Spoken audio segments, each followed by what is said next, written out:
2, 1. Hello, everybody, and welcome to the Monday Be Lucky Live with me, Daryl Carter, the weekend review show that will not bore you to death. The one where you can have your own say on anything that happened across the weekend. You can call in, and at any point I can bring you in. Comment in the chat. We can talk about it. I'd love to hear from you. If you felt there were some rides that cost you a pretty penny, that let you down at the weekend, or just you want to give your thoughts on the 2,000 guineas after the Dewhurst result at the weekend, do let me know. Write a comment in the chat room and I will bring it up on the screen and we can discuss everything. This is the show that talks about the good, the bad, and even the ugly from the weekend. So let's kick on with it. Oshie Murphy in the Old Roli Cup, Chepstow flop. Dewhurst drama, Billy the Kid strikes in the says. Maxwell and Blogger couldn't tip a wheelbarrow if they had one handle each. The villain of the week, and we'll touch on the 2,000 guineas market. And of course, you have your say on any of these subjects across the entire show. So feel free to jump in with any comments, whatever you'd like to talk about over the weekend. The more drama, the better for me. But let's go. We'll start with a weekend reflection. The good. Billy boy. Billy, what a boy.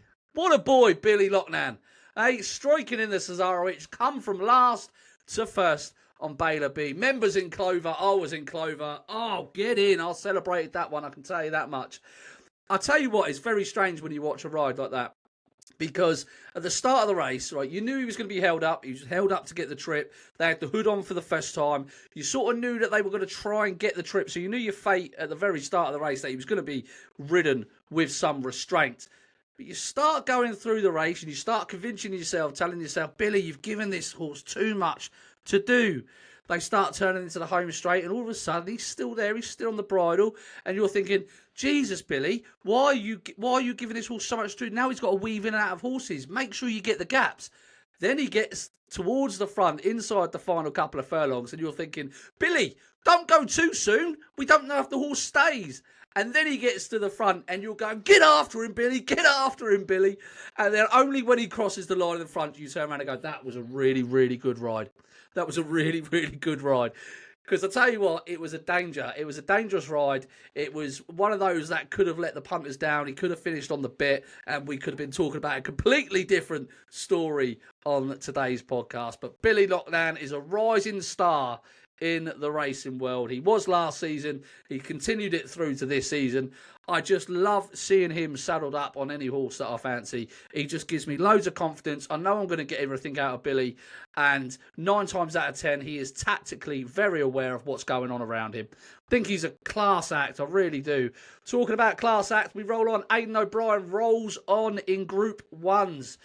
Yes, Aidan O'Brien, winner of the Fillies Mile with Precise, marked his 22nd Group 1 victory of 2025. Remarkable, that is. Absolutely remarkable. Even with the upset in the Dewhurst, who is well back, Gastad, he still managed to pull a Group 1 out of the weekend with Precise. Precise is now 4-1 for the 1,000 guineas in 2026.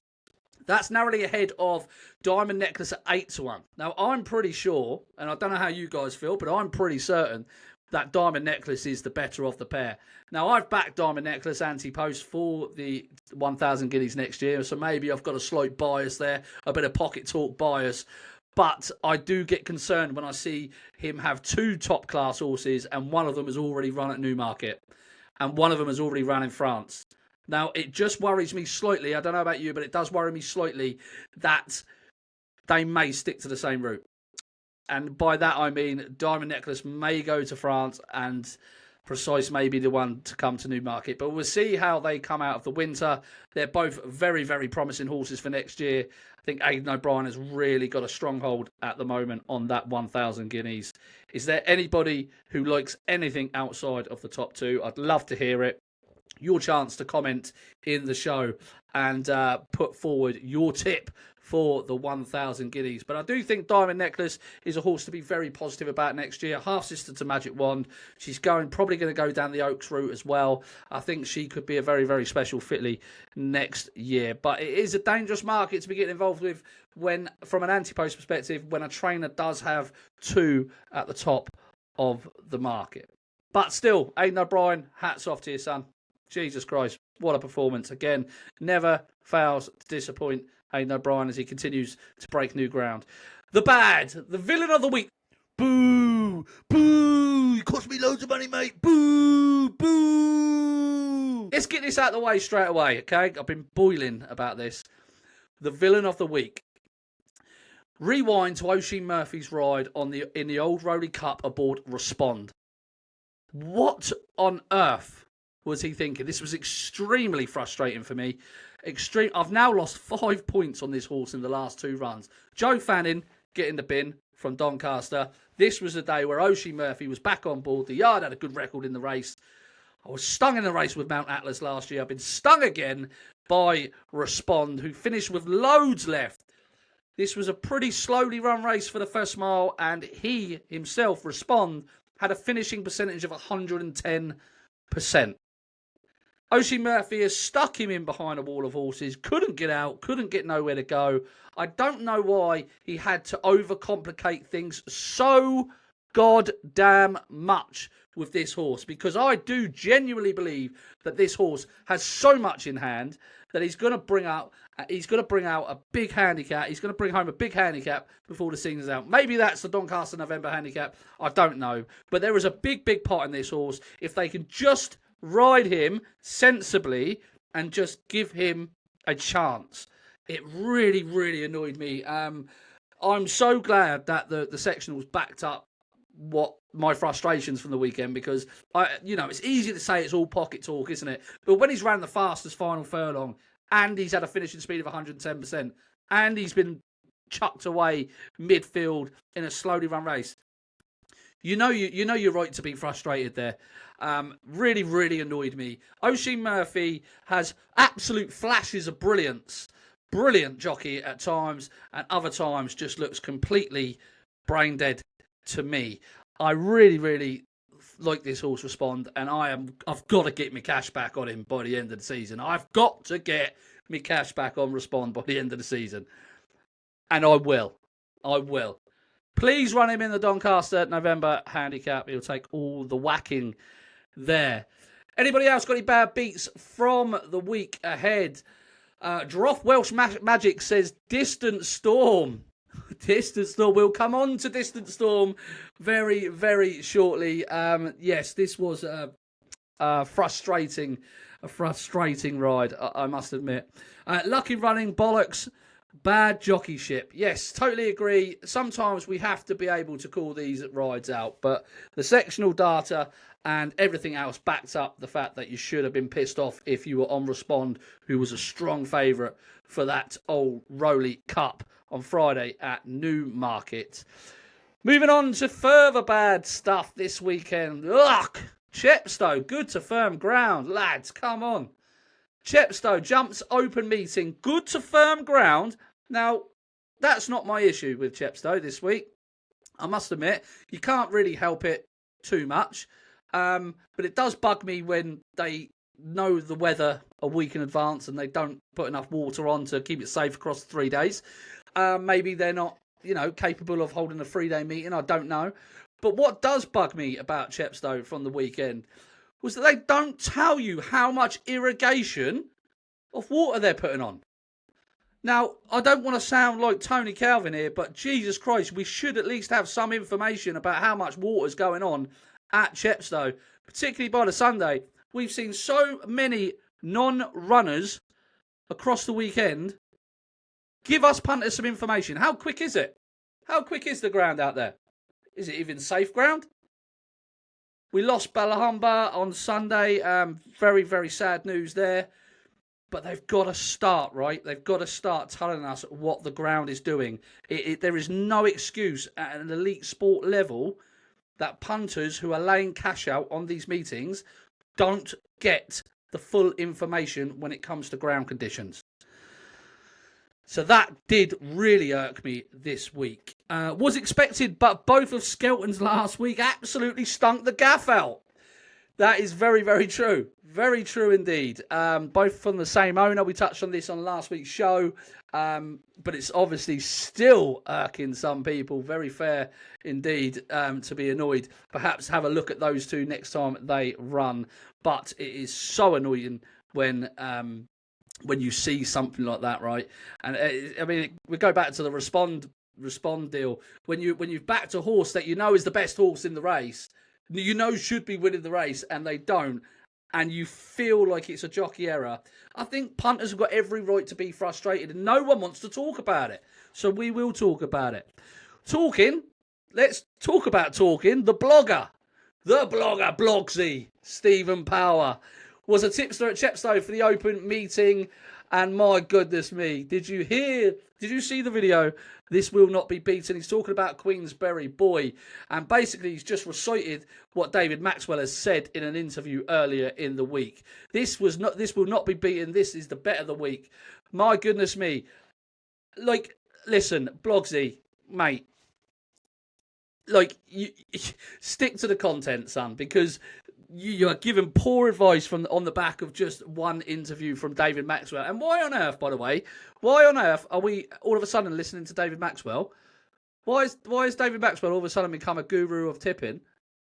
I think that's insane. That's insane as well. Remarkable, because David seemed to stiff so many punters last season. He continues to do it from beyond the saddle. But the blogger, I thought that was a little bit embarrassing, mate, I must admit. He was clearly just reciting word for word what he had heard in an interview.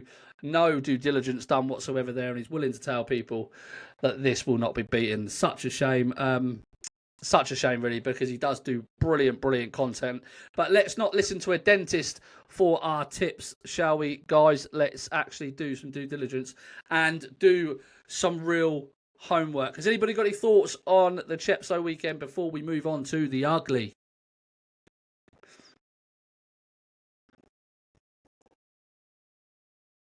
Okay, let's move on to the ugly. Now, this is going to come as a surprise, but the Dewhurst victory for Guineas is in the ugly section this week.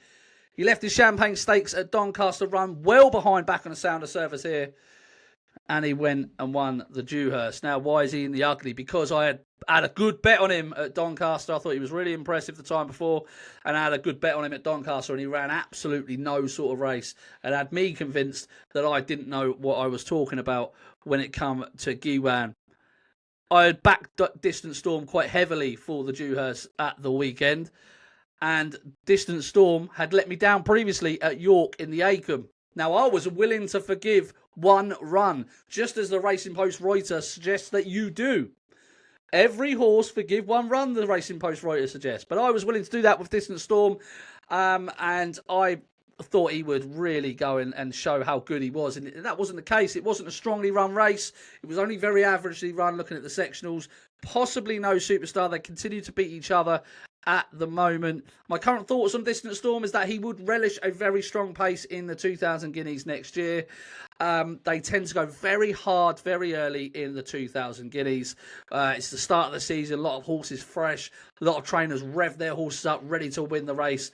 I think Distant Storm will be aimed at the race. I think he'll be there fresh. You can always rely on Charlie Appleby to get his horses fresh and fit and firing at that Newmarket meeting. So I wouldn't give up too much on him just yet. He's a 20-1 shot. I thought he ran pretty well considering he didn't really get the race run to suit. The 2000 Guineas market in 2026 looks like this. Albert Einstein is 10-1 fav. Bow Echo, no chance, 12-1.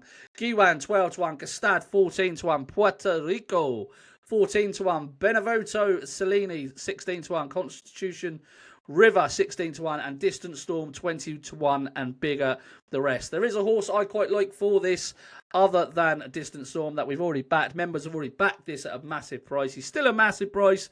I won't give the horse's name out because I don't think that's fair. But I will tell you, he runs for John Gosden and he runs in the blue, and he's got form that ties in with Zavaretti. That should get you onto the horse right there. My biggest regret last Saturday is Haggis. That's all I'm saying. Yes, Haggis had a brilliant day last week. Banging in winners for fun. Just a brilliant trainer to follow as a punter, right? He's just very well. He's just places his horses very well. They're usually very reliable.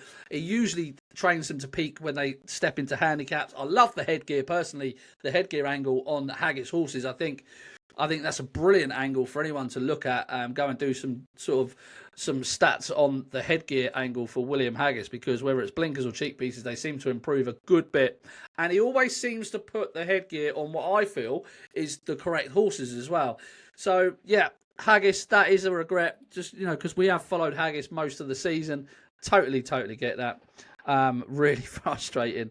But we had a good day Saturday. We had the Says winner, and we had Damius for John Gosden. That looks a nice horse as a 4-year-old if he stays in training as well. One for the notebook, guys. One for the notebook this week is Respond, obviously. This horse might be the death of me. But, like I say, I think he's going to land a big pot. I think, God willing, it might be the November handicap at Doncaster later this month, or the end of the month, next month, November, right?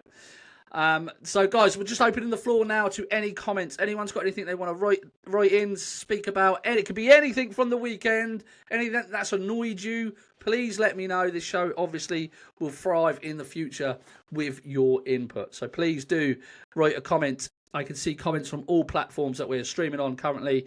So if you want to write anything in, please do. A quality weekend of racing this past 48 hours. I do think that the weekends have been really good this season. I think the flat season overall has been fantastic. I think we've seen some really good horses, some really competitive action. The likes of the Ebor winner, Ethical Diamond, the likes of this week's Cesarewitch winner, Baylor Bay. I think it's been some real quality action over the course of the season. And of course, this week we round off with Champions Day at Ascot on Saturday. Very disappointing, the field size for that long distance cup, with Trawlerman seemingly scaring off quite a few competitors. I was hoping Jan Bruegel would run, but we haven't seen him for such a long time. But it's going to be a really good day on Saturday. If you're going down to Ascot, let me know. Give us a shout, because I'll be going down too. I really want to see the action. I've given you a notebook horse for going forward. I will give you this final thought, and I want to end these podcasts every week with a final thought. My final thought is as follows. My experience is not the same as your experience, and your experience is not the same as my experience, okay? Therefore, don't let anyone tell you can't do something just because they can't. It doesn't mean that you can't. I think that's a really important quote to think about as we end this podcast. Thank you so much for listening, everybody. Please subscribe to the YouTube channel. It really does help me out. Head to the Patreon if you want to join a winning team. And hopefully over the coming weeks, we'll have a lot more interaction and participation from people out there. Thank you so much for your support. And until next time, everybody, be lucky.